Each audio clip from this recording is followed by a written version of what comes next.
Welcome back to Africa Ever After. I am Zara, and today we are embarking on a very informative journey. Whether you are dreaming of the Ugandan landscapes or you're planning to start a new journey here, the visa process is your first step. First, we'll talk about getting your visa through an attorney, the pros and the cons, what to expect, and also some insights from our own experiences. Then we'll walk you through the e-visa application process. It's a digital world and Uganda is no exception. So we'll walk you step by step through the application process. It's much easier than you think. And lastly, we'll talk about getting your visa on arrival at the Entebbe airport. So whether you're seeking adventure, heritage, or a new beginning, join us as we unravel the visa process and hopefully make your visit to Uganda just a little bit more smooth.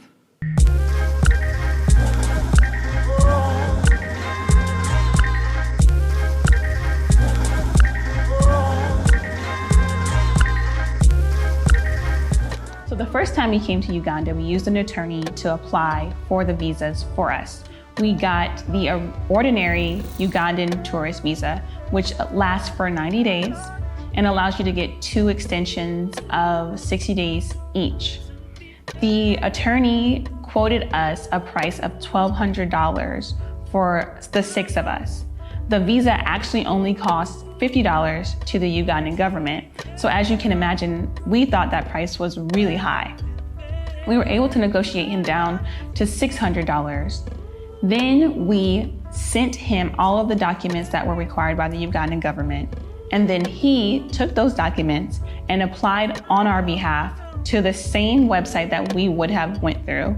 And then once he got the approval through his email, he then sent the approvals to us, which we then printed out, and then we carried that with us on the plane. When we arrived in Uganda, we gave that paperwork to the immigration officers. Instead, I think you should save yourself some money and apply for your visas online through the Ugandan e-visa website. Let me show you how to do that. So the first thing that you'll do is Google Uganda e-visa. Then you'll click on the first website that comes up, which is visas.immigration.go.ug.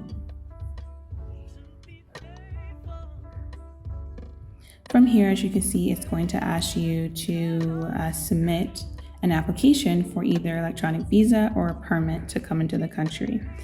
I click Start New Application.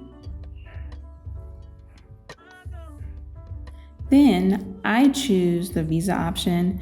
Obviously, there's other ways that you can get permission to come into the country, but for this purpose, we're going to use visa.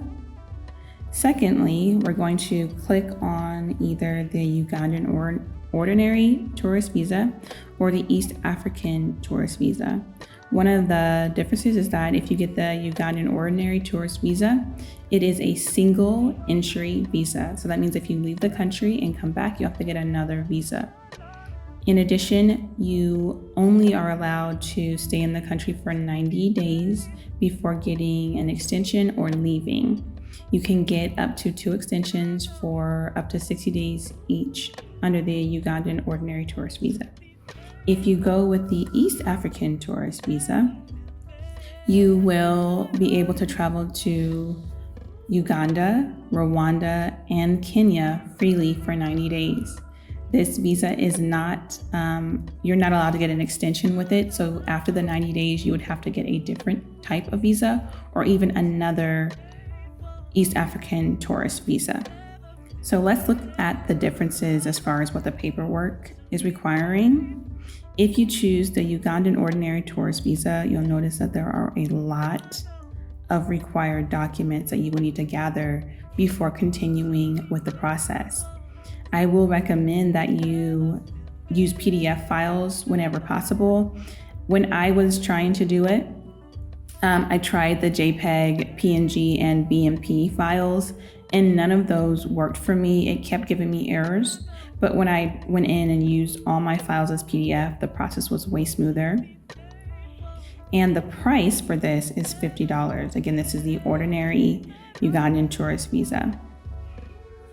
So when we switch to the East African tourist visa, you'll notice that the required documents are way less, but The price is more at $100 USD. So after you gather all your required documents, you'll click on Next Step. And then you can create a new group or use an existing group if you have a number of people that you're applying for at once. But if it's just you would go ahead and just enter your personal data. And then when you're done entering that, you will go on to the next step. The next step will be to upload all your documents. Again, my recommendation is to use PDF files. From there, you will be prompted to make a payment for that particular application, and then you will be given an application number. You can use the application number to check the progress of your application, and then you will receive an email when your application has been approved, which for me usually takes about 2 days.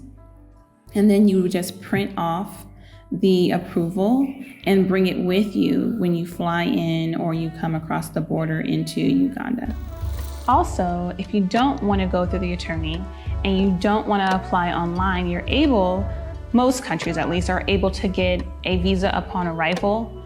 I didn't go through that process, so I'm not really familiar with it, but I can tell you that you'll need the exact same documents that are required on the visa application. So you need to bring those documents with you. I would say probably bring 2 copies, one for you and one for immigration.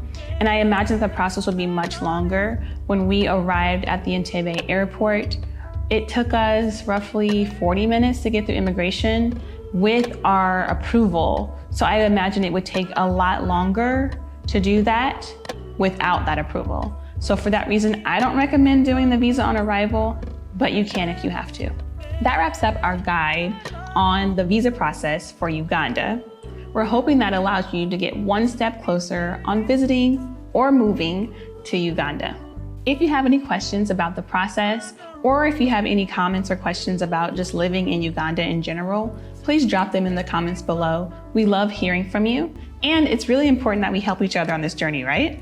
Remember to like this video if you find it useful and share it with somebody else who may need the information. Also, if you haven't already, hit that subscribe button. And as always, remember, keep pushing, keep dreaming. We're all in this together. Peace.